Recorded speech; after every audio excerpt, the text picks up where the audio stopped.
tsy amaray raha nataonao za io ivaly aminao ary tsy maintsy amparary fonao mariny za mijaly zako tsisy anao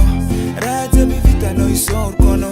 ko vandivany lava za zay aritry lavandrazagna ary za solavo eky na ino raha seho tsy nakivy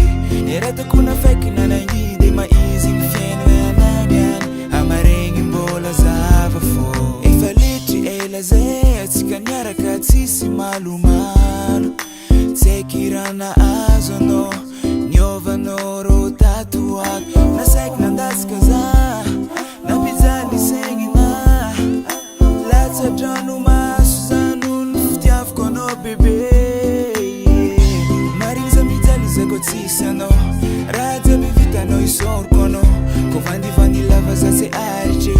lavandrazagna ary za solavo eky na ino raha seho tsy nakivy eratako na faiky nanangidy maizy ny fiainana ananiany amaregny mbola zava fô mariny za mijaly zako tsisy anao raha jiaby vitanao isoroko anao ko vandivany lava za zay aritry lavandrazagna ary za solavo eky na ino raha seho tsy nakivy eratako na faiky nanangidy maizy ny fiainana ananiany amaregny mbola zava fô eno fa fitiavako anao tsy ova